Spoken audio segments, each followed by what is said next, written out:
down. I can't see music go. Welcome everyone to the social van. Feeling Kyle sick of the bullshit. So here they are, reppin' C+, ready to turn every podcast to dust. So sit down and shut the fuck up, cause when in doubt, fuck your couch.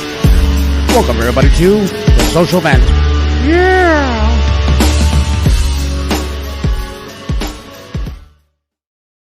Ooh, here we are, ladies and gentlemen. Here we are, ladies and gentlemen. What's happening? What's crapping in? What's happening and crapping in? Lots of crapping in. This is Big Daddy here, and we got holding my dicky here with us today, aka Biff. What's going on with you, bro? Ain't shit, man. Just enjoying my day off. Having a real pleasant one. I was gonna say you haven't had a day off in quite a while, have you? Me? Yeah, like a good day off. If you got a day off and then they turn around, they try to call you in and shit. Well, that's a nice thing about my work is they don't call you in. No. I don't think what my last day off was. It wasn't like so long ago, but you know what I do is I take because I work a Monday to Friday job, so I'll take like a Monday or a Friday off, and then you just give yourself a 3-day weekend. I tend to do that a lot. Nice. Or if you already have like if it's like a holiday week, if it was like 4th of July or something, they'll even if like 4th of July was on like a Saturday, they'll still give you like a Friday or a Monday off, so you can have like a long weekend. And then if you want to get crazy, you need to take another day on top of that and give yourself a 4-day weekend. So then you're only using 1 day of PTO because the other days were already taken care of. So Right. It's little things like that. But man, I was thinking about that earlier. I can't think of. I know like last year I took like. Because of COVID, I had almost all of December off, but like just because it was just preventative, like I was near people who had COVID because I didn't have it. But before that, it was pre-pandemic. It was the last time I'm like, I'm going to take like a week off. So I think I should just take whatever days I want for the rest of the year off and not worry about it. There you go. Well, they give us Christmas Eve until like the first Monday of New Year's off, so that whole like week or whatever. So I don't know, maybe I'll do something next month. I'll go crazy. Nice. I got 4 days off coming up here for so we work Monday, Tuesday. Off Thanksgiving. Yeah, we're off because typically we're closed Sundays, but so he's closing us Wednesday, Thursday. No, was it Thursday, Friday, Saturday? Yeah. Oh, nice. Yeah, I'm just like, I'm down. Well, I'm down. I wasn't planning on this, but since I have a 4-day week this week, and then next week is a holiday, and we'll be off. So we work Monday, Tuesday, and then Wednesday we have a half day. So I have 4 days this week, and then 2.5 days this coming week, and I'm like, I didn't plan it out that way, but I love that I have so many days off and then a couple days and then even more days off. Like that is fucking awesome. That's perfect. That is perfect. Now, and we need that stuff nowadays in order for us to take care of ourselves. Because we ain't trying to run ourselves. We don't take enough time off as like a Western society. Like we are statistically like the worst country. Like we don't give ourselves enough time off in general. Yeah, we're castrated. Yeah, there we go. We're castrated if we want to take days off and spend time with our family, or if we need mental sick days and stuff like that. No, they're like, just toughen that shit out. Fuck you. I'm taking the break, bitch. I do have some of my work. I got some real boomer minds over there because I was like, hey, I need to take a sick day. I just had to text my supervisor whenever you're like, I'm not coming in today. And he was like, so I wrote it like I'm taking a sick/mental health day. And then when I came back the next day, my two bosses were like, oh, you feeling better? And I was like, yeah, like I took a mental health day. I wasn't sick. And they're like, you could tell they were like kind of holding back, sort of like, a mental health day? What does that mean? You know, it was like, I legitimately needed it. Like I needed to not be around people for like 24 hours. Yeah, but they do it in Europe. They do it all over the place. Like I said, we're the only place that looks down on that shit. Yeah, where they're like, no, your mental health, like poor little baby. What? Like, yeah, motherfucker. Me taking a mental health day means I'm not coming into work want to fuck one of y'all up. So yeah, just and it was like legitimately needed. That. Like, I know my own mind. Like, I understand what's going on here. So okay, like you're the weird one for like not catching up with the rest of the world. You know what I mean? Yeah. I feel that at my old spot at Barnes and Noble, if they would have done that more often, they would have had so many more happier people, so many more happier employees, just in general. You know, to be honest, I felt this way for a while. I think it should be mandatory if you work a public-facing job, especially if you work retail or if you work food, even if it's front or back of the house, you should get mandatory therapy paid for by your company, because it's like those jobs are so traumatic. Like, even if you feel like you're like an outgoing person, it's like working with the public directly like that, when you have to feed people or you have to like interface with them and like feed their desire in some way, that takes such a toll on you. Yes, it does. You want to smash it, like literally you want to Hulk smash. Mm-hmm. It's like, why do you think people who work in restaurants are like chronically alcoholic or have drug problems or have like some other way of like sort of self-medicating? You know what I mean? It's like it's because, you know, it's evident. Like, that's why. It's because they don't have good mental health services, and like the nature of those jobs, the way that they run, just totally exacerbates that same problem. And it's like it's some of my worst experiences in my working life have been public facing. Actually, every bad job has been public interface. You're like, every bad job. Like, yeah. I mean, even the gas station that we all met at, that was like one of the only benefits was like, the downside is everything other than like you have coworkers who you can commiserate with, because your coworkers are cool 50% of the time. Yeah. But like you share the misery of having a really shitty job, and there's nothing you can really do about that other than like have other people to lean on. And that's always a bonus when you have a shitty job, but good people. You know, when people leave, they don't quit their jobs. They quit their bosses half the time. And I'm not gonna lie, that's probably one of the reasons why I left. Well, why I switched stores, because well, certain pasty ass girl. That you can say it. I don't think she's listening. That's some of a bitch and a midget. Man, motherfuckers. Anyway, it's wild to me to think about how long ago that was, because it doesn't feel like it doesn't feel that long. 5 years ago, yeah. And it's like I'm so appreciative of like having gotten out of Flagstaff. Like, there's always like a grass is greener thing where you're like, my life could still be better, but it is a metric better than where I was when I was working at that gas station, you know? Right. And I never forget that. Every day I'm like, wow, it was only 5 years ago I had a piece of shit car and I had 2 friends that I could talk to regularly. I have a shitty job with like no prospects. And now I'm like, well, things are pretty good. Like, by comparison, like, I went up quite a few notches, but I mean, there's always room to grow, you know? Exactly. Always room to grow. And when I sit back and really think about it now, we have come a long ways from that damn gas station. Yeah. Whenever I come into Flag, I stopped doing it recently, but for a while, I would stop at the one off Butler, like my main store. And it's fun to see how fast people funnel out, because it was like, for the first year it'd be like, okay, like, oh, here's so and so, but then you got like 4 new people. I'm like, I don't know who any of these people are. Like, who in the hell is this? And then like they put in like new pumps at one point, and then, which was really funny, because that was like the most frustrating thing, when you get like, you have the language barrier. Someone's trying to fill up their car and they're from like France or something, and they're like, don't know how a pump work. And you're like, you gotta flip the switch. And you're like, what does this mean?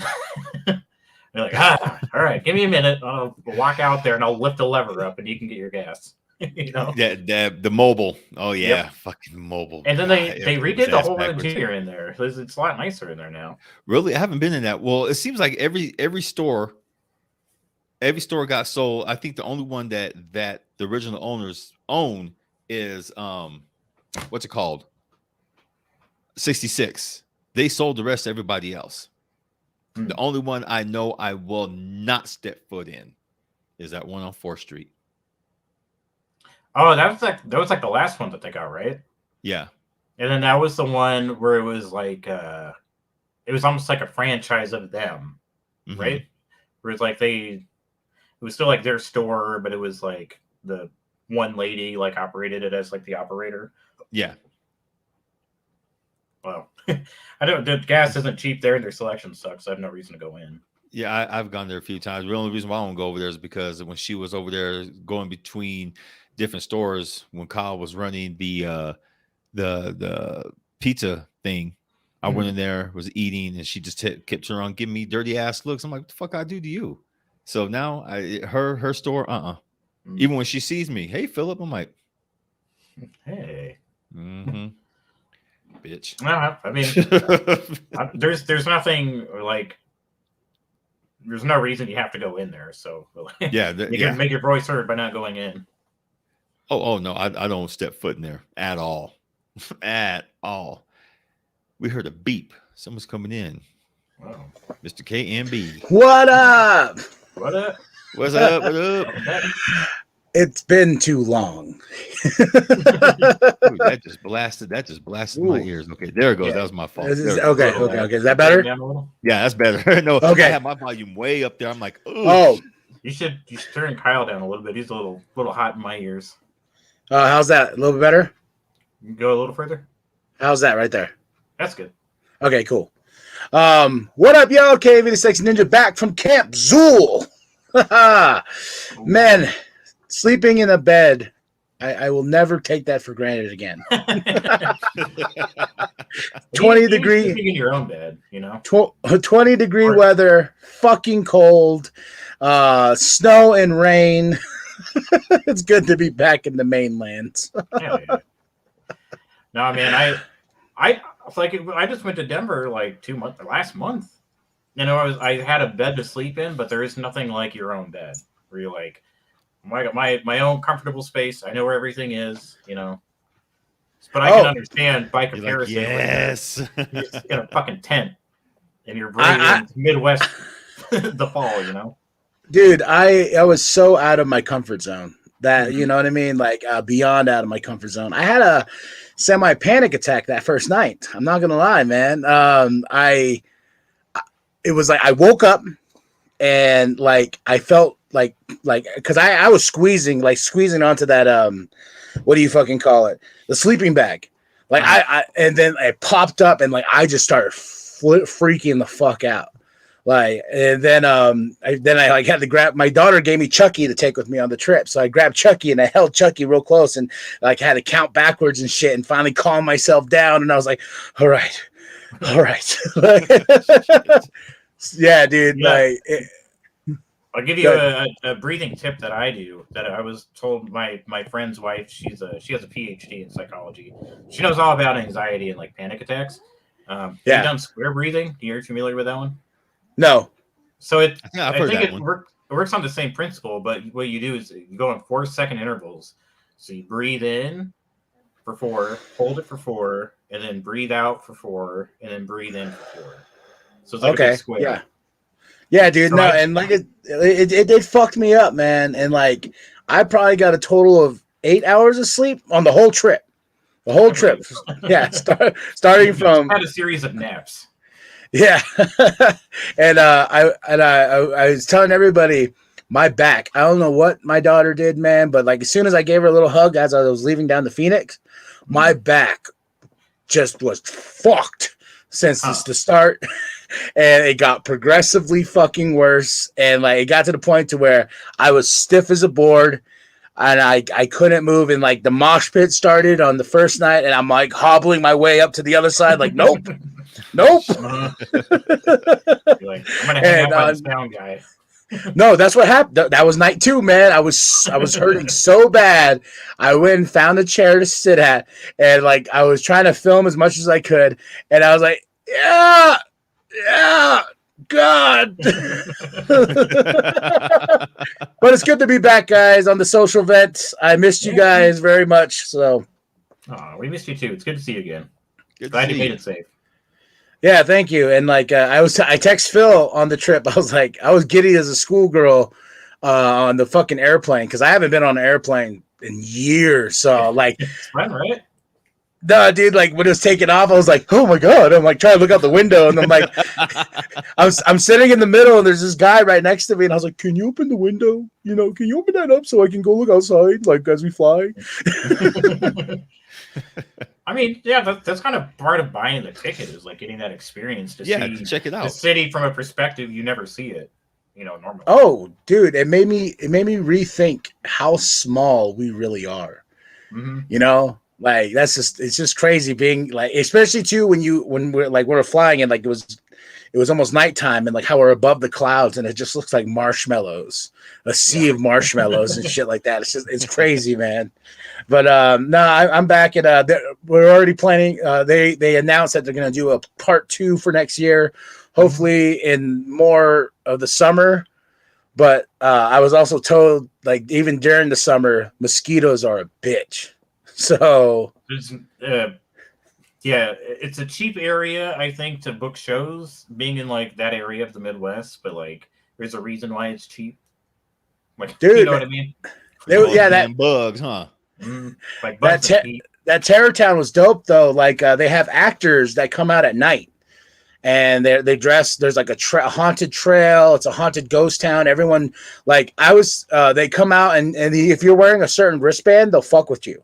If you wear a red wrist, if you have a red wristband, they can do whatever the fuck they want to you. Like they were making people roll in the mud like 12 o'clock at night.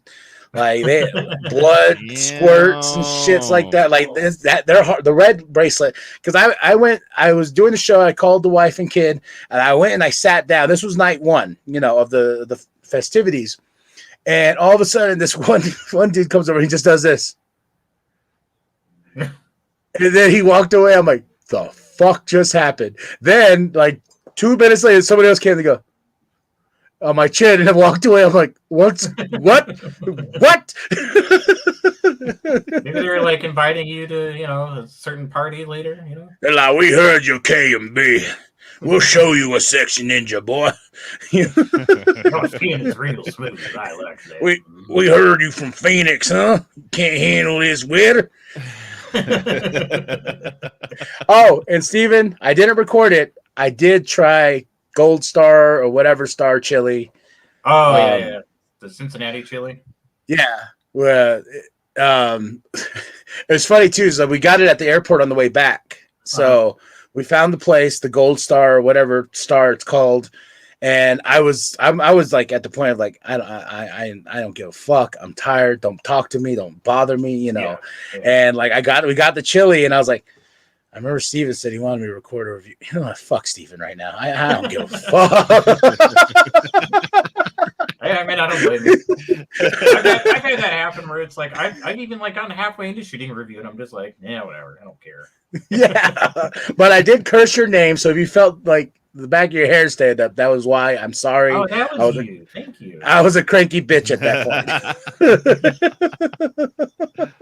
Because Colin looked at it, he goes, didn't he say? I was like, nah, fuck him. I was like, no. I was like, I'm going to eat this. But I had the chili on the spaghetti. So. Yeah. What did you think? Was it all right? I feel like I can improve that chili on spaghetti recipe, and I want to. But we met our Lyft dude was named Jim. He took us from the hotel to the place, and this dude, Jim's my boy. If Jim, if you ever watch this, you my boy, Jim. But we get in the Lyft, and he's like, God damn it, why does OJ keep on popping up on my timeline? That was the first thing he fucking said right when we got in the car. And then as we're cruising, he's an older white guy, big older white guy. Like he even has his handicap thing on the thing, and he's a talkative motherfucker. Like he was cool. Then like all of a sudden we got into the chili, and he's like, God damn, I tell you what, I like that chili. Oh my goodness, you got to have it all 7 different ways. There's 5 ways, 4 ways, 3 ways, 2 ways. It just depends on how you want your chili. But you can't give up on that chili, boy. You got to keep on trying the chili if you don't like the chili and spaghetti. Like he was passionate about the fucking chili, man. Just like a machine gun with like consonants and syllables. Yeah, and like he missed our exit twice. Oh man. I didn't care though. Like I was having a good time with Jim. Jim was my boy. And then that motherfucker, he rolled right up to the venue, like right where they were supposed to be selling tickets. Like he drove right up to that point. And I was like, damn. I was like, Jim, you getting all the stars on this lift, man. If there were 6 stars, you would have earned them. Jim, you ever see this? You my boy, Jim. You my boy. Yeah, that Cincinnati chili 100 different ways, my friend. Yeah, but it was cold. Not gonna lie, it was cold. I bet it was. 'Cause it was cold here during those days. Shit. Yeah, you saw the videos that popped up, and I cranking them bad boys out. The internet wasn't that great, so like it took like 5 hours just to load one at a time. But I got it out there as fast as I could. I hope everyone enjoyed the content. I still have shit ton of footage on the GoPro that I still need to put out there as well. Like I filmed like crazy. I did the opposite of what Phil asked me to do, like enjoy myself and enjoy the event and not really record that much because like I was recording a lot and like interacting with everybody. And the dope thing was like a lot of people knew who I was. Like I was just walking up to them. They're like, yo, KMB, what's up, man? Fuck yeah. No autographs, please. Yeah. So that was a good feeling. And then like I got to meet some of my heroes, you know, one of my favorite rappers of all time, Insane Poetry. I walked up to him and he's 54 years old, still rocking it. And he's like, yo, bro, like just like mad love. And like a couple, and then when he got to perform on the stage, he grabbed my hand like twice and like, we're fucking rocking it, man. Like it was fucking cool. Nice. That's hella cool. Yeah. So, but I think next time I would love to take one of you guys because we definitely need like 3 or 4 person crew for filming. Like that shit is like, because Colin did the best he could. Yeah. If I go, I'm not filming shit. I'm going to enjoy myself. I'm going to get drunk. Oh, no, bro. Mosh pit. I'm going to go mosh pit. Oh, yeah. Mosh pit. Yeah. The drinks were expensive. Fuck. Even the Faygo was expensive. Like, that's okay. One drink and I'm good. You know me. Yeah. I hardly drink anymore. I'd be like, yeah, it was like $6 for a Budweiser. And, how much yeah. was Faygo? Oh my God. Faygo was $3. But it was funny that like, so this thing is like, it's not a Juggalo thing. It's this new like brand of Juggalos called Zooligans who are a fan of like Ala Zuilu. You know, they're called Zooligans. And this is like a different branch of Juggalos, if you will. But they're called Zooligans. And so the lady at the bar was like, God damn it, I bought all this goddamn Faygo. I thought all these Juggalos were going to want this shit and all that. You know, and she was getting all pissed up. But I walked up. I was like, "Yo, I heard you got Faygo." So you know, I was like, "You can get some of that over there to me," you know. But we did find at the hotel. We did find a place, and I bought a 12-pack of Diet Faygo. And I was just like, "Yeah." So I survived off Diet Faygo and bologna sandwiches. Yeah. It should be the name of an album. Yeah. Diet soda, Diet Faygo, and bologna sandwiches. Yeah, or like an EP or something. It's like, that's good. But thank you guys for holding down the fort last week, though. You guys did a good job. I was showing you guys off. And Phil got recognized a few times, too. So they're like, oh, that's Big Daddy. Oh, shit, he needs to get his ass out here. I was like, oh, we'll bring his ass out here. I'm going to sneak in as much alcohol as I can. Yeah, for Budweiser. Ugh. Well, that was cool though. Like there was a lot of C+ love. I got all the stickers out. I got the condoms out. Fucking like I was just like here, and we got a handful of subscribers this weekend. So yeah, I saw the numbers going up. Yeah, I did. I saw that too. Let's see, where are we at now? Let's see. Like 750 something, 756 or something. Let's see. Yeah. But what's this Hiddleton or Hiddleston or whatever the fuck, Hiddlehouse or Biddlehouse? What the fuck's his name? Shittenhouse. Shittenhouse. Yeah, fuck Shittenhouse. your couch, bro. Fuck your couch, you punk ass baby back bitch. Fucking. Then he got off all the charges.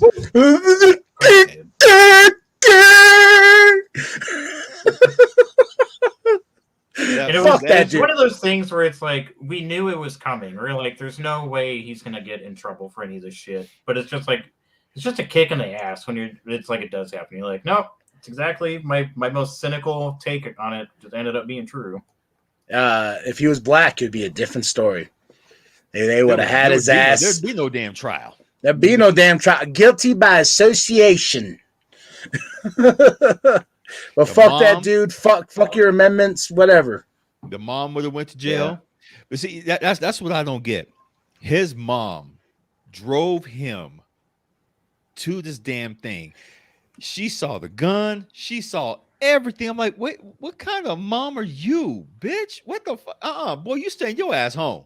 Dude, have you seen her? So his parents, like it's the mom and the dad, huge bootlickers, just straight up like.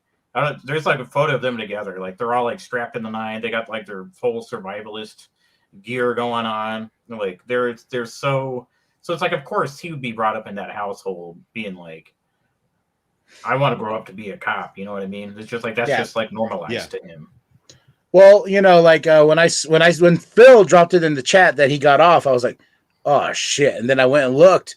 And I looked at all the comments, and I'm gonna call him out, little Zachary, bitch ass Zach. Fucking there he was. Good justice. I was like, white, all right, white, white,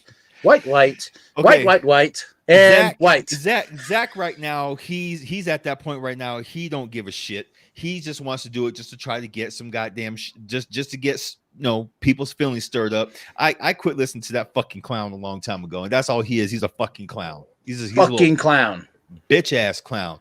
You guys get all in your feelings, but see, once it happens, otherwise, then it's foul.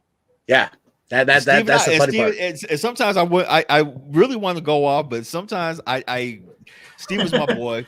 He is my boy. Yes, you are white, and I don't want to take it too damn far. But why not? But you said something today that made me like, we're not a monolith here, but paint with broad strokes, you know. But it cracked me up when you said that.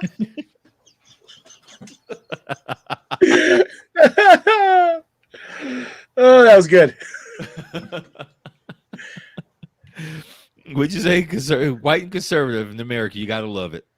Or no, it's a good day for white people or something like that. Yeah. I was just like, yeah. Good day to be white and conservative in this God's blessed union. Oh my god.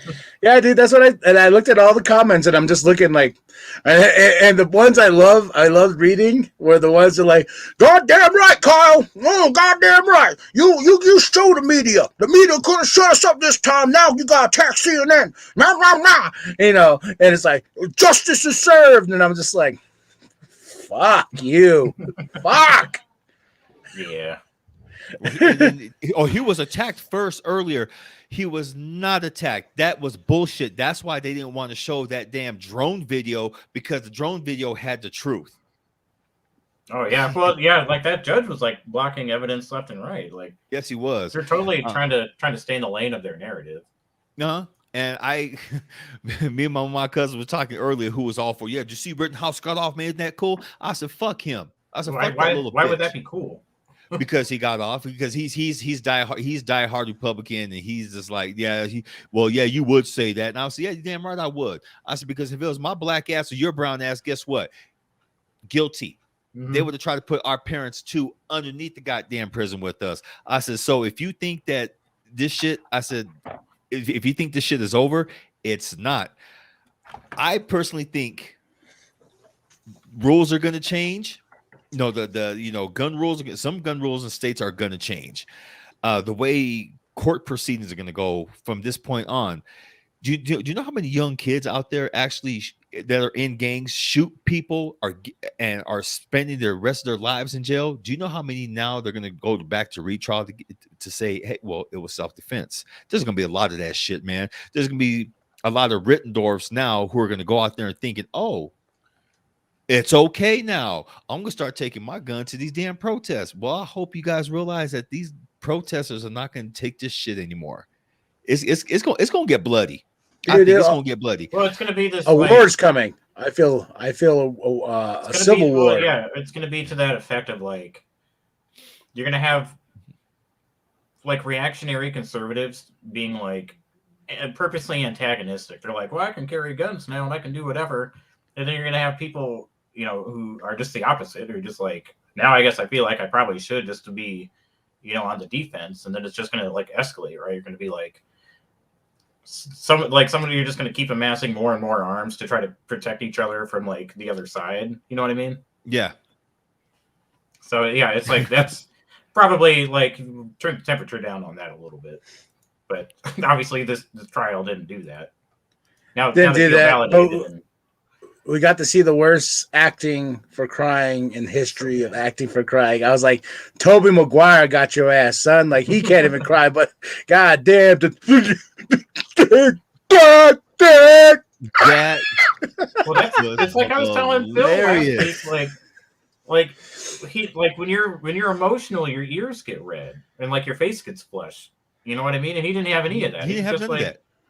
Yeah, he's just like, I'm literally like watching a bad actor right now. Like, you are doing your best to hand this. Like, I'm trying to imagine how you just even got set up because your lawyer probably sat you down and was like, here's what you're going to do. And like, you know, right. You're going to be a baby back bitch. Okay. Yeah. You're going to cry like a little baby back bitch. You're going to cry like they just said guilty and you're going to go be somebody's bitch. You better have some crocodile tears come out your fucking eyes, boy. You hear me? His coaching was like, oh, just imagine they took your gun away. Just imagine that. Now cry. Now cry. Imagine he had socialized healthcare. Oh my god! Imagine that Trump's gonna stick you in your ass. Well, no. Then again, he'd be like, he'd probably like that though. Oh, Steven looking like, ugh. It's like imagine you had universal basic income for everybody. He didn't have as many homeless people to pick on anymore. Look at the judge, and then look at the judge and like, is this enough? You know the judge is the counter sues that are coming after the judge right now to get his ass disbarred is ridiculous. He don't care. That bitch is retiring. His fucking ass is retiring. Write a book about it. I saw the lawyer too also say like, oh, all the mistrials he tried to like throw out there, especially the ones like with the protesters outside or that church family or whatever doing a prayer outside for the families and whatnot, and they're like, that's a lynch mob, and I'm like, whoa, bro, you fucking racist prick! Like, it's not that a lynch mob. That wasn't shit. He better be glad that crowd just said, you know what? Let's just go home.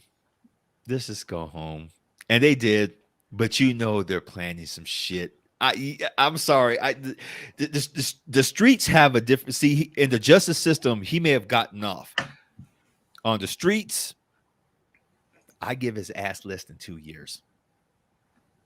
2 years. I'm sorry. He's gonna need a bodyguard, man. He's gonna need something. Well, the Proud Boys talking about the Proud Boys. Yeah, the Proud Boys talking about they'll protect them. Good luck.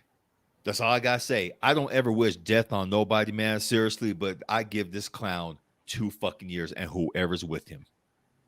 Oh man, I'm not trying to spread that bad juju, but I am. I'll fucking murder his ass and fucking pizzle boss. All that shit. Let him get fucking raped by the devil and fucking self. Like, I don't give a fuck, man. Fuck you, bro. That's like when I saw they got off, I got pissed. And what made me see it, I was coming home. I was got off work, coming home, and I seen people walking with these signs around NAU. I was like, and I was on Milton, on top of the little before you hit Butler. I was driving, I seen past one, I was like, Rittenhouse something. Rittenhouse is a murderer. Past another one, Rittenhouse's family can go fuck themselves, and Rittenhouse's mom is a devil whore. Yeah, that one. I was like, wait, what? No, he didn't. No, the fuck, he didn't. I was gonna try to check, but Butler was busy, and that traffic was crazy.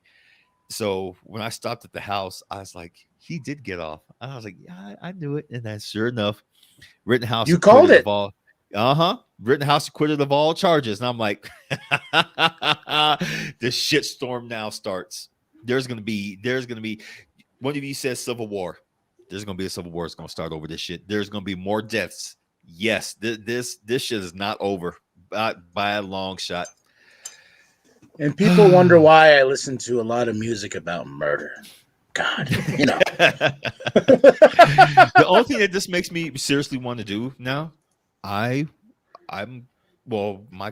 background came out clear. I'm gonna go get a gun. Oh yeah, we talked about that. Yeah, I'm gonna go get a fucking gun. I don't trust these motherfuckers no more, man. Especially these old redneck motherfuckers talking about, oh, there's only one kind of violence y'all understand. Yeah, this right here. If you want to be a bitch, you want to bring your gun to a fist fight. Hey, that's fine. I'm old school. Choke you're your not ass always out. you're not always gonna have your gun on you. If you're too pussy to take a hit, that's on you.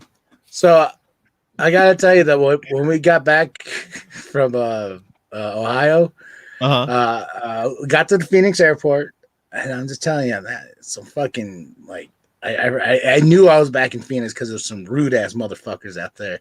Then like this one dude like shoulder checked me like he was trying to walk out like because we're getting our baggage and shit, and I was just like, damn. The white people in Ohio were much nicer to me than these motherfuckers out here. And what happened? I was just like, fuck you, bro. You know, I wasn't, like I said, I was a cranky bitch at this point. I was just like Colin was like, you need a Snickers bar because you are a cranky bitch right now. You need a Snickers. Traveling puts you on edge, man. Yeah. So, but hey, so I have to ask, you didn't like the Spider-Man trailer? Who you asking? Both of you, because both of y'all were popping off in the comments. Well, I didn't like the trailer. Yeah, you go first, because I got a lot to say. I just feel like the trailer showed too much. Like I feel like you're gonna watch that movie and there's gonna be a whole lot left.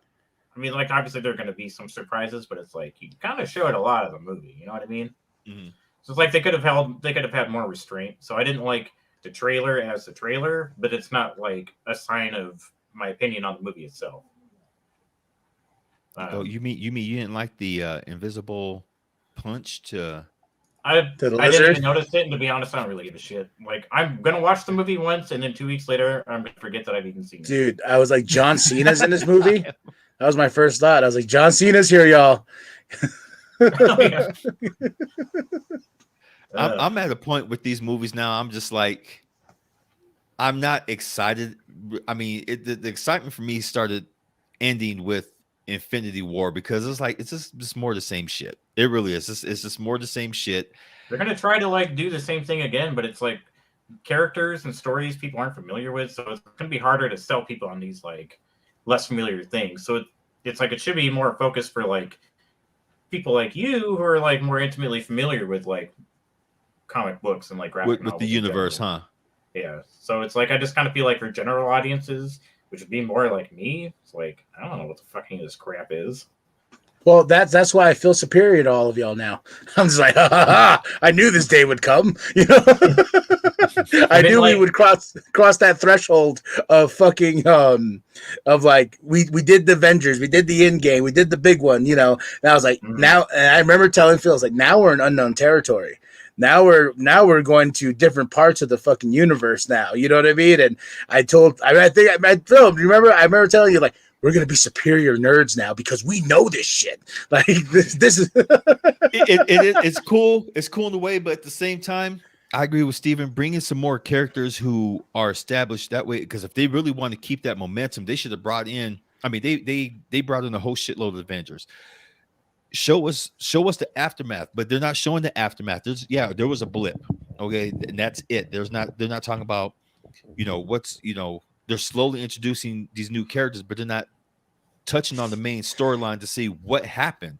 A lot of people are going to get lost. My mom, she loves all these shows and movies, but she's like, I'm lost. So what happened? There was a finger snap. Now what? Well, everyone's trying to get back to normal. how and why. How come they haven't really touched on that? She said, well, she said in Captain Marvel and of a Captain he's not Captain, well, he's Captain America, but that Captain America 4 is not coming out yet, not until 2023. Yes, there's gonna be a Captain America 4. Falcon the Winter Soldier, she liked that one because that touched on two of the characters that she liked, and she's like, okay, we got to see their story. What's going on with the rest? I said, Mom, it's gonna take some time. Well, how come they can't do it now? I said, because they got time off.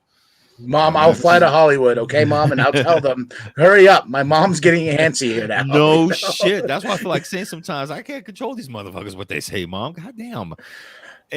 But in the end, for me, is just everyone's getting all overhyped up and they're revealing too much. It's like the Spider-Man trailer remind me of Rogue One. Oh, here we go. Jesus. That trailer. Just a lot of detail. You can shake your fucking head all you want to. You're going to hear it. They're just too much at once. And then they released those 3 trailers and they put together the whole fucking movie. I'm like, but I still went and watched it. It was fun. But with Spider-Man, I just don't give a shit. I'm like, I'm confused though, because you don't watch trailers. Like that was your number one rule after Rogue One, was you stopped watching trailers, and then when you were like, "Oh, I watched that trailer. Because the curiosity gets the best of me sometimes, and I'm not gonna lie. Well, on Instagram nowadays, what the movie companies put out their own trailers. I'm like, and it fills up, especially if you follow them. Yeah, their trailer's gonna pop up on your feed. It's like you scroll past, you see like the pretty pictures and the lights and everything. I'm like, I just keep scrolling, but my finger stays right there. Well, that dude, I love the trailer. It touched my PP. My PP got hard, and I'm ready for Spider-Man. I was just like, tickets sold. My ass is gonna be in that seat. I'm gonna be there because I personally I'm living in the golden age of like, yes, just give me more fucking like superhero movies, like, you know. But I do feel like it could die off here in the next 5 years, like the I think it really just depends on how they play their cards, because I mean, you could definitely, there is some merit with having these like original movies, like, oh, this character finally gets the screen time, and it gets like this huge like AAA budget. And so you have an opportunity to like make a fresh original story, but like it's Disney, it's Marvel, so like don't get your expectations too high. Well, what I mean? Isn't that so what you thought? Like, at some point, I don't know. It's just like, don't hope for too much, but like I feel like you're probably going to start getting diminishing returns if all these movies, like starting off with like whatever, we're in phase 4 now, right? Like all these new characters, if they're not resonating with audiences as much, like things might be dying down a little bit. Well, I won't lie. Eternals. We're on phase 4. Is it okay? It is 4. It is phase, like Eternals. I won't lie. I stated my thing. I was like, I know Phil finally saw it, right? I saw it. I loved how they completely. They had to change the story because the Eternals were part of the progenitors of mutants, which haven't been introduced into the Marvel universe, the cinematic universe yet. So the way they did it was very good. It was different. What cracked me up though was that that wasn't Marvel. It was Disney went back on all what they said. There won't be any sex in our movies and this and this and that. Eternals broke every single fucking rule. And I was like, yes, it broke every rule. And I was like, okay, I see you guys now. You're going to try to compete with DC, because DC has basically said, do what the fuck you want. And they're doing it. Suicide Squad proved it. Black Adam's going to come up. That's going to prove different. Peacemaker, I can't wait to see what they did with that. That's going to be something completely, totally different. Even the cartoons. Look at Harley Quinn. I've been watching that. You have? Love it, right? It's good. Yeah. They're doing it. They're doing it different. And that's where I feel right now, if DC stays on this roll, they're going to bypass Marvel. Dark Horse Comics, they want to start doing more of their franchise characters. No, not just Hellboy, but more characters. Image wants to do more. Invincible season 2, that's going to be on Amazon. That's going to be different. I can't wait for that. And then plus two, Netflix is teasing big time more Luke Cage, Daredevil. They want to throw the hat back into it because that was different. I agree with Steve. If they don't do something different and soon and fast and branch out on all these other universes that are out there, 5 years. 5 years, this is going to go. Well, everything I'm hearing about the Batman movie, I'm getting fucking excited because I heard from like on the interwebs and Twitter, like people who've actually seen cuts of the movie, said it's not your typical Batman movie. It's noir detective. Like we're getting the detective Batman. It's also like a horror movie in its own way, like this like suspense thriller. Like it's from what I've read, like it's something so different than anything Batman before that Matt Reeves like went to the depths of like, yo, why detective Batman? And the movie right now is sitting at, from what I saw for the runtime for the latest cut, was like 2 hours and 36 minutes or something like that. Oh, but yeah. So, but they said like this movie is definitely dark. It has some horror aspects to it. We definitely get more detective Batman than we do get like punchy in your face. Where's Rachel? Batman, you know. Oh, so we're gonna see Bill Finger, Bob Kane Batman. But gritty, just wild. And I heard homeboy that plays Riddler is fucking phenomenal. I heard Colin Farrell. It's in the trailer. Colin Farrell playing. I haven't seen some of that trailer. Oh, mister, I don't watch trailers. Okay, there you go. I didn't see that fucking trailer. Give out goddamn characters and shit. Ladies and gentlemen, forgive his ass. No, don't forgive me. No, spoilers. Riddler's in the movie. There. Jim Carrey, back. I like how Steven sat back. Motherfucker, goddamn. It's gonna be fun though. I'm excited for that. Like DC, like you said, DC's changing it up. Yes, I'm glad they are. Marvel's doing heroes, and DC's like, fuck, this is our villains but our heroes have a nice twist. And I knew Henry Cavill was gonna go back. I knew he was. Oh yeah, come on, bro. Like I knew he was. I can't do the British accent. He said, "No, I don't want to be stuck in this role for the rest of my life, bitch. You know what? They offered you too much money." And that's exactly what happened. He's going. We knew he was going back. Everyone knew he was going back. Phil, real quick, because I know Steven did. Did you watch that Red Notice movie with Gal Gadot, Ryan Reynolds, and The Rock? Not yet. I liked it. I thought they took it off Netflix already. And it's going to be on like Paramount. Really? Like, it was like a shockingly short Netflix run. It was like a week. Oh, well, I watched it on Netflix. So, and I have Paramount Plus, Phil, if you want to use that. Yeah, I still have your login and everything. Okay, cool. That was quick. I thought that was going to be on for. I was explaining to Thomas, it felt like it was equivalent to the cinematic experience of if you've ever gone to like like back in like the early 2000s, what CPU and GPU developers used to do is they would make like tech demos to kind of show off like a pre-rendered using their technology, like a Vista or something. It would be like just like a nothing, like it was just like a scene with just some shit in it, just so that you could show off like look how cool like the ray tracing and like the shadow and the sun effects are and all the god rays and the clouds and all the particle effects. It felt like the cinematic equivalent of that, where it's just like a movie made by committee that they know is going to make money, but so that it can be played on TVs at Best Buy. Like, we don't want to have like a big movie that people are going to like want to sit around and watch. Like, we're not going to put like a feature film on. We're going to make this like approximation of a movie. And it's called Red Notice, and it's on the TVs at Best Buy. And there's nothing really happening going on. You can come in and out at any point, and you're not going to be lost. So it didn't feel like a real movie, but lots of green screen. I guess it is. Lots of green screen. So much green screen. And it was like it was noticeable, wasn't it? Oh, very, very, very. Like the scenes, you could tell like, the enclosed sets to big sets. Like there's really no big sets. There's closed sets, and then like a lot of the other stuff they just fill up with green screen, but not in a good way, like how Mandalorian did it. You know what I mean? Yeah, like, yeah. That was clever. Like that's like a good example of like the dome. You can't even tell. Like if you didn't know, you wouldn't have noticed. You would have thought everything was shot like on location.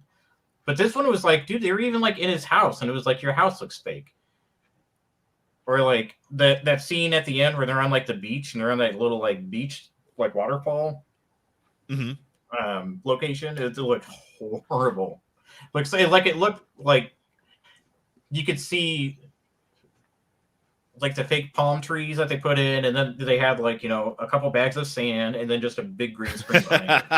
Yeah, that's horrible. The twist is like, oh, okay, sure. Yeah, I know. It's like whatever. Like it doesn't really change the movie any. No, but I like I said, I enjoyed it. It's one of those like turn your brains off. It became more of like an action comedy.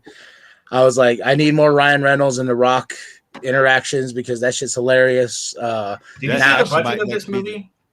So what? This movie was like $200 million, and like $100 million of that was just to pay for Gal Gadot, The Rock, and Ryan Reynolds. Damn. So like it felt like not a movie that needed to be made, but like an excuse to give them more money. You know what I mean? Like The Rock needs more money. Yeah. Like, how do I make a quick like $30 million? Like, okay. I got this idea. See, hey, we're gonna make the cheapest looking possible movie. I want us on that level. On that level, just be, hey guys, let's make a cheap 30 mil today. Okay, guys, yeah, let's go make a cheap 30 mil. We'll crack out a script over the weekend. We'll make it a heist caper movie, right? Okay. Hey. And then I never have to work again. I make one of these stupid fucking movies, and I'm set. Oh, I'll be making stupid fucking movies for the rest of my life. But you only need to make one. Everything you do after that is just like, I'm gonna pull a George Lucas. Like he makes movies. He's still making movies, but no one's gonna see them. Only his friends and whatnot. Because I saw in an interview, they're like, oh, so you're gonna do any more films? He goes, oh, I still film movies. I already make movies, and nobody else can see them, but my friends, I'm still making movies, like I'm curious, but I don't have high expectations because he's not making like an Indiana Jones movie that no one's seeing. Like they're probably like artsy, very artsy. Like a genre film. Yeah, because I'm reading his biography right now. And very artsy fellow. So I just thought maybe those films are just like that. I just got THX 1130. The THX movie. Yeah, 1138. And I'm gonna watch that with the commentary and stuff, just because I want to see that again. Also, I'm trying to find American Graffiti to watch. But yeah, it's been a deep dive of movies. Hulu. Oh shit! Well, Hulu, here I come. American Graffiti's on Hulu. Kyle, that was actually his first movie that I saw. Yeah, I thought in high school. I didn't see THX though, but I did see THX because it's either you like it or you don't like it. It's a trip. It's interesting, but film wise, from a film, I think you would like it just from a film nerd perspective of like what Lucas was trying to do in there, especially with like the soundtrack, especially with like the way he's shooting things, especially for that time and era. Doing things like against the grain, like breaking all the movie rules you can break just because he's George fucking Lucas and he's gonna do what he wants because he hates Hollywood. and plus, too, there was like a lot of hints dropped of what Star Wars could have possibly been. It was. There's a graphic novel. Dark Horse released it. It's called The Star Wars, and it was like Anakin Star Killer. It was based off his early drafts of the script, and they did the same thing. They did the same thing with Alien 3, where they did like the original version of it, but they turned it into a graphic novel because it's cheaper than to like make a movie of it. But they did an animation would be dope. And I heard too. Dark Horse is going to be taking back over the comic books for Star Wars. Oh yeah, I saw something about that. Yes. God damn, yes. That means the Clone Wars is on. Oh, okay, good. Yeah, Disney's not really happy with the sales of the High Republic. That was supposed to be a huge, like, oh my god, we're gonna rewrite history. They tried and go... making a big stink about it, and then it came out, and everyone went like, "Oh, okay." You got a talking rock there? That's cool. Cool guys. Whoever thought this out? Talking rock? Yeah. I thought it was cool that when the Star Wars graphic novel, the original movie was supposed to be about, and it was a lot darker and violent. I liked it. That as a cartoon, that would be badass. That really would be. Well, I just think you have such a great Disney has all the types of animation at their fingertips. Why not go into the legends? Like, I would love to see the Thrawn trilogy, played and stuff like that. That would be dope. Nope, still it's not the same stuff. It's still High Republic. It's just the same stuff, different publishers. Oh, okay. Did you see that? Someone made a comment? No, it's still High Republic. It's the same stuff, different. I got excited because I thought we were gonna start going back to the good days of Star Wars comics. 24 eyes. You're fired, dude. Why are you firing him? You just ruined my evening, man. I had my hopes up there. I was having my hopes that they go back to Cade Skywalker. And God damn it, you're fired. Did you get your pee hard? I'm kidding, bro. You got your pee hard, didn't you? Because I saw you come back. You're like, woo!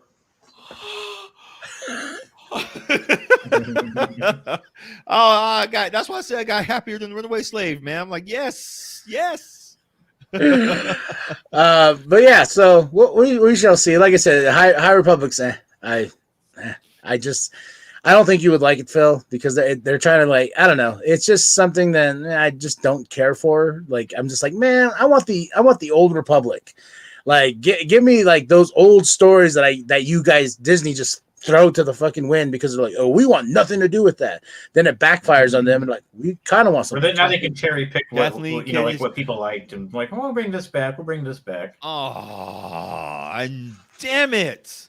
I thought they were going to get rid of her ass. Nope, man. she's still there. Fuck. See, I guess Maria Lucas ain't got that much pull anymore, huh? And Patty Jenkins' Rogue Squadron is on hold for now. Then they just confirmed that Rian Johnson's trilogy is completely off the table, which I'm okay with because fuck Rian Johnson. They're like all the features are like in a limbo or some purgatory. Yeah, they're like everything's on hold. I think because of Rogue Squadron.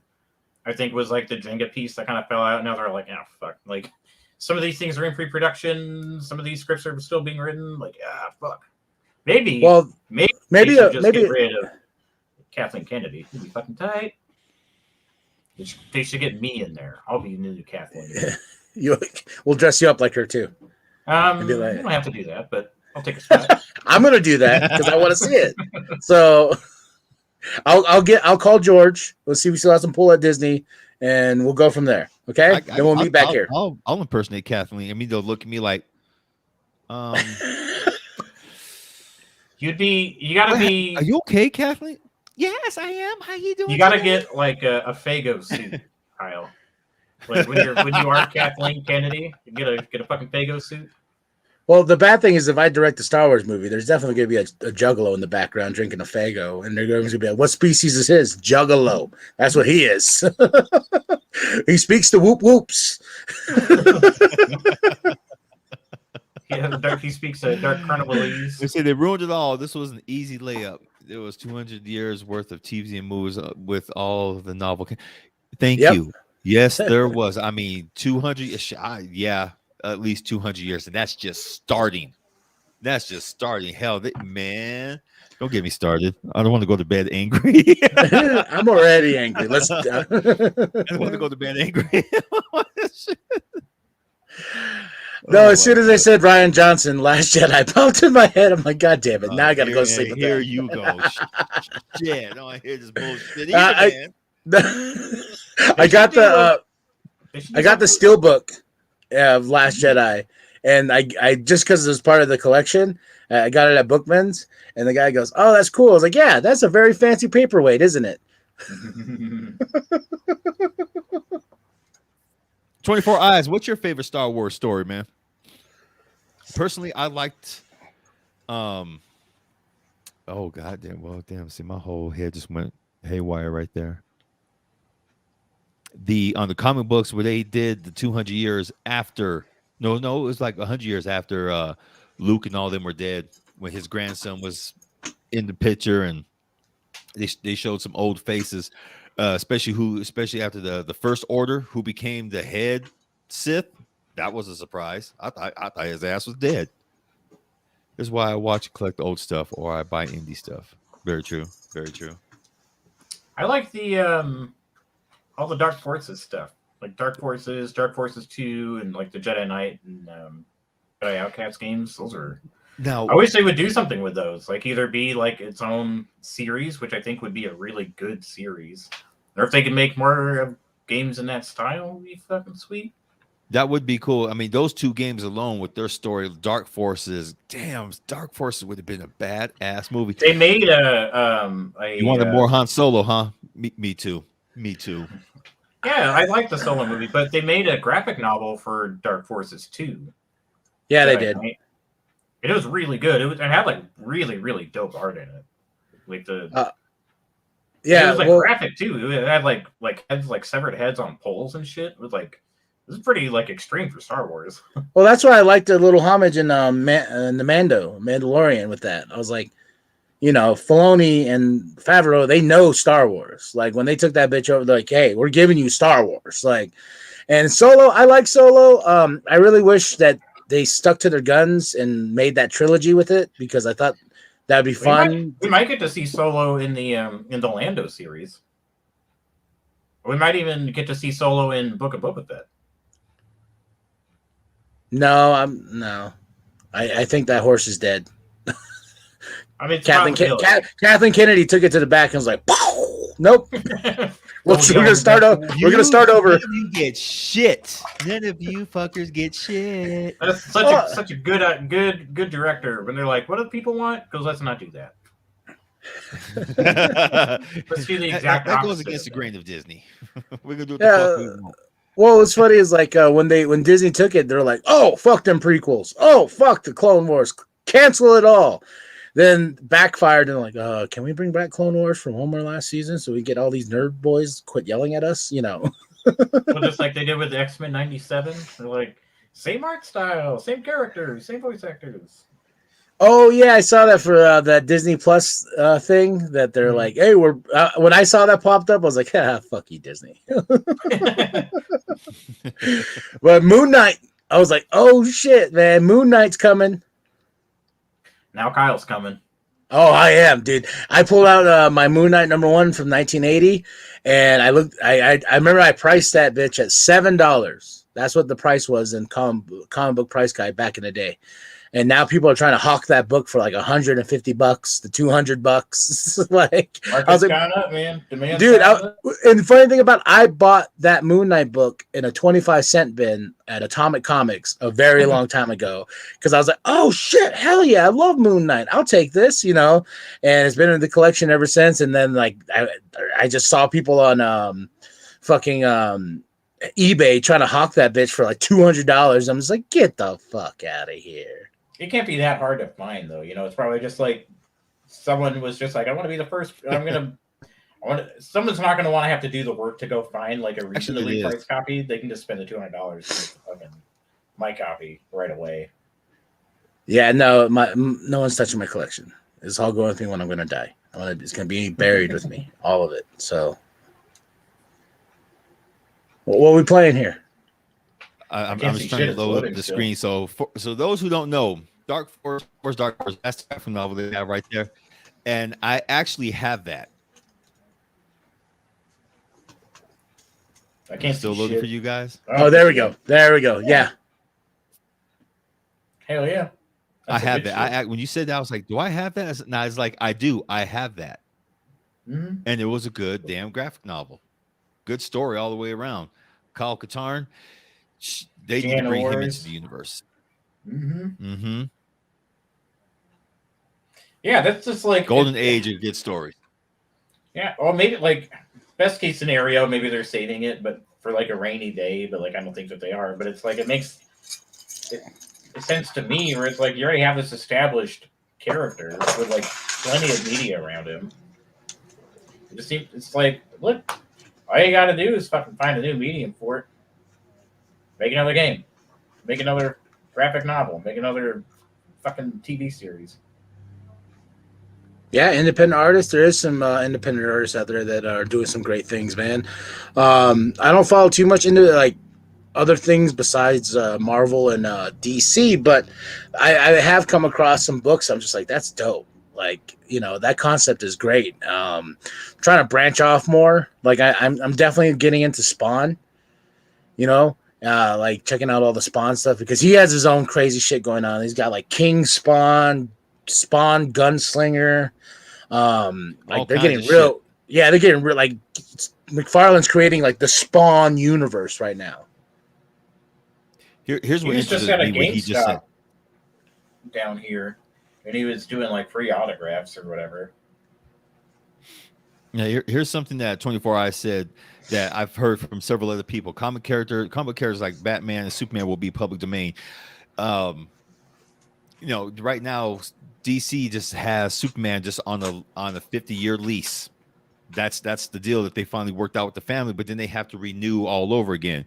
Batman, you know, the family ain't gonna come challenge. I mean, I wish Athena would.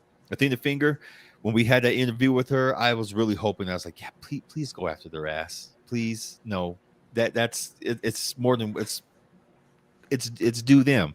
But you know, they made these characters supposedly for DC back in the day, but I do see Batman, Superman becoming public domain characters, especially. I don't think they will. I think they'll be like Mickey Mouse, dude. It'll be like you can like re-up on your IP on it at like a certain point, but like it's like the same reason why you got the Fantastic Four movie from '94, where they're like you technically have to like use this thing like once in like a good long while to like keep it active, otherwise then it does go into public domain. But I don't think those will go into public domain in our lifetime. But did you see the recent controversy for Batman? I'll say controversy with quotations. So there's a new Batman out there. Lucius Fox's son is the newest Batman. The Batman. Is it the Batman? Yeah. The Batman. But he is taking over New York. And everyone's losing their minds. They're like, New York? What? DC? Like, oh my gosh, man. It's been hilarious reading the comments. Oh, not Gotham City, but New York City. New York City. Get a rope. Get a rope. Oh my God. Yeah, it got dark quick. you don't remember that commercial? End of February. I'm pretty excited about that. I get to be my own Batman. Batman. I get to use my TSA pre-check number, scoop my ass to the fucking airport Chili's, hang out for an hour. They're gonna tell this Batman like, hey, do you have your vaccine card? Because you can't fight crime here without your vaccine card. Like, that's just for real, bro. Got my new entry today. I was looking at what 24 Eyes was saying about the projects on Indiegogo. I was looking at some of the, I was trying to load one of them up right now, but no, damn computer almost crashed when I set up the other screen. And I was looking at what he said, like indie projects with Batman and Superman. There's a shit ton. I'm like, some of that stuff looks pretty good. Man, I want to. I found my outline and some of the script I wrote for my my Superman, Batman, Justice League story about Lex becoming president, and that's the actual outcome of what was it? 2012 was when the Mayans predicted. Yeah, I was playing with that idea, but the idea was the world didn't come to an end; it came to an end from Lex Luthor. Remember that story, Phil? I was like Lex took over and like he kicked out all the Green Lanterns and he brought the Red Sun here. And I found all of that. And I was just like, oh man, this story would have been dope. Like Lex was the coming of evil, you know. Fucking Lex. That's some bitch. I think they really just need a new villain just to play off of. I mean, Lex is cool, but goddamn. I think maybe right now they got need to drink some Faygo and chill, you know. There you go. Oh shit! Your screen went blank, went really blurry. There we go. Steven, there it goes. Steven, I forgot. I'm sorry. We had a whole setup, Phil. We'll save it later then. Okay, next time then. Okay. Sure. They weren't about to dunk on you or anything. Is it delicious though? You like that red pop? I don't know. I guess I probably should have checked out all the other flavors, but it's fine. I'm generally not a strawberry soda kind of guy. It's kind of like a carbonated version of a Red Vines. Yeah, but it's delicious and it's nutritious and it's hydration-ish. The price per calorie is unbeatable. Yes, exactly. It's good for the soul. Yeah. Only 270 calories, 69 sugars in this whole bottle. That's kind of not bad. I just want to say something real quick. Speaking of souls, someone got their soul sucked out of them, and it's fucking hilarious because they gave him a big old cup of shut the fuck up. I'll show you. Oh, you're telling me about this. School me. I'm very I read part of the article. I skimmed the article. Okay, so a couple months ago, Elon Musk was trying to clown on the UN, saying you guys could end world hunger. They go, give me I will sell stock in Tesla if you can show me how $6.6 billion can go to feed the world. 2 days later, they came up with an itemized list of exactly what organizations they're trying to work with to end hunger, at least for the next 2 years. I mean, everyone would get fed, especially in the really impoverished areas, how everyone can get fed. And they go, and they told him, okay, ball's in your corner. What you gonna do? So he responded back. He said, okay, I'm a man of my word. He's gonna open up stock and shares in Tesla publicly. When? We don't know, but I have my $100 fucking waiting because I'm gonna buy. People say, "Oh, you gonna buy a stock?" No, I'm gonna buy a share. I'm buying a fucking share. Fuck stock. Sharing is almost like you own part of that stock. A stock just means that you're giving them money so you can get a return. But a share is more like you own a part of that company. This is part of your shit, and they have to answer to you. So my poor ass is gonna be like, no, I don't like that model. The stereo's not loud enough. The stereo's not loud enough. They got to be 808s in the back and on the sides, not just coming from the front little end speaker right there. They got to be on that tweet. Well, that'll up the price, Phil. Put them in. And there better be an endless supply of Colt 45 in that fucking trunk. You can drink that shit. He's gonna be like Colt 45 and 2 zigzags, baby. That's all we need. Terramana tequila all day. Billy D. Williams shows up like, all right, well, see you later. Hey. with his goddamn weave, his little wave still. Yeah, he's like, I got this motherfucking Colt 45. Colt 45 right. Lando Calrissian ain't got shit on me, baby. That's just me all day, every day. Yeah, you Peace. Old pirate, you. Back and dip. Yeah, but it's pretty good. Those are pretty good. Yeah, like I said, I have no say on this. Like, this was something Phil brought up, and I was like, this is the real world, so that's where I kind of check myself out. It's like the frustrating thing is like the cult of personality around him. aside from like what I brought up earlier with like the morality of being a billionaire in general, because it's like such an excessive amount of wealth that like it's you're beyond the point of having yourself taken care of. Like there's no qualitative difference in your quality of life between like, you know, $1 billion to $10 billion. Like you are going to have a great life no matter what. So after you have stacks of money beyond that point, you're just taking money away from people. So people's lives are demonstrably worse because of your greed. And so what he's doing, because he is $200+ billion wealthy, is he's just being a dickhead about it. And like that's what's so annoying is that like people think he's, you know, this like amazing businessman with like incredible smarts, and he's not. He's a fucking grifter. Like he has ideas that aren't necessarily great, but other people do all the work and make his ideas better. But he gets all the credit for it, and he gets all the money for it. So he's literally a piece of shit. He's like an oil baron that posts memes on Twitter. So here's a funny thing here's my Elon Musk story. You know what? I don't ever remember this motherfucker. I really don't. It's kind of like the whole Mandela effect. It's like 1 minute. It's like hard to remember a time before him. Yeah, I don't remember this dude coming into prominence ever. I've never heard his name until Iron Man. No, I mean Iron Man 2 when he made that little cameo. That's the first fucking time ever. And people were like, "You never heard of Elon Musk?" No. A whole bunch of other people I know too. They're like, "Who is he?" I'm like, I still don't know. Like I'm back here like, Let me I'll send you a link to a good, if you have some time to kill. I do have. There's a really good podcast series called Behind the Bastards.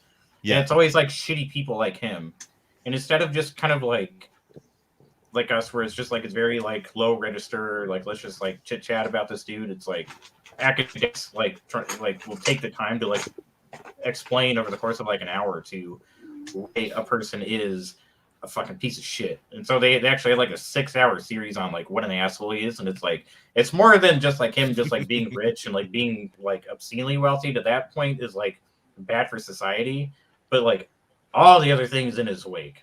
And it's like, wow, that dude is like irredeemably bad. Like, so that's the summation of it. Yeah, you can send that to Phil. I got George Lucas's book to finish and Rebel Force Radio to catch up on. So you know, it's not an uplifting listen necessarily. I will probably not listen to it. I'm sorry, Steven. Right, I'm being real. I'm being real with you. I'm being real. But it's good on a very basic level. It's good to understand like why people like him are bad, even if you don't know like all the details. It's you just have like a grasp on like, all right, yeah, I can kind of infer like this dude's probably pretty fucking scummy. I got Dark Knight to watch over again for the 1,000,000th time, so you know. As long as you never really like fully engage with the real world, you never have to engage with. I'll stay in my bubble. I mean, there's something to be said about that, you know. Yeah, right. So after this is gonna have that intervention with you guys. You're gonna be like, "Hey, Kyle, we need to pull you out of that bubble." No, I'm not. Hey, to each their own. I got to have these conversations. I just can't be just going off on these geek worlds all the time. I gotta have stimulation, man. I need it. I do, especially at work where all these people who are fucking geniuses. Boy, you know the shot. You know this. No, I don't know. I'm trying to make you relax, give you a massage, and you're all getting all fucking worked up. You're taking away from my shit. Put your head down to the goddamn. Because they'll pick their head up and they'll look back at me. Do you know that this?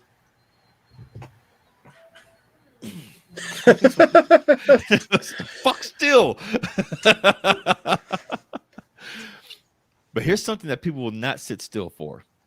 And it got me curious. I want to know what y'all think. Will podcasters utilize the metaverse for podcasting? The only reason why I asked this because I've watched shows like these anime shows, like, and you know, they have like these virtual stars. They're in these, you know, they're like they have like those like the 3D holograms, kind of like with years ago when they did Tupac. Remember how they did Tupac at Coachella? So in Japan, that's what they're doing now. They're using that hologram technology in certain malls, and these people they're having these avatars who are people be new pop stars. I mean, hell, that one girl, she's a virtual character who gives concerts in Japan, and they're eating that shit up. So it made me wonder, are they going to do this with the metaverse? Will podcasting be a thing? Will we have to wear them little goggles, and do our thing and talk with people? Hi, how you doing? I'm like, nah, I'm good with that, bro. I'm good with what we're doing right now. So me too. Me too. You guys in right now, and like we said last time, it's like I think the startup cost, kind of getting into it, is like a big hoop to jump through, and I think by that time, probably not. And what's the metaverse? That's like Facebook's like rebrand, right? Where it's just like Facebook and Instagram and WhatsApp, but it's just with a different name. No, they're gonna. Oh yeah, they had that like VR thing. I don't think anything's gonna happen with that. Yeah, it's the whole part of the VR thing where people and virtual reality is gonna. I guess virtual reality is the new thing. It's gonna be more popular than outside world, and people are talking about that's just gonna cause a disconnect. There's already a fucking disconnect. It's just gonna get worse. Well, yes, that's I can see that. That it catches on, which I mean, it's like that's such a huge gamble. Yeah, we're gonna be walking by. We're gonna be walking by cafes. We're gonna see this shit.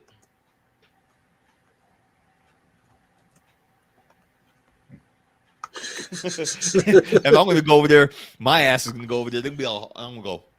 And they're not gonna know because they're gonna be so damn immersed. I'm gonna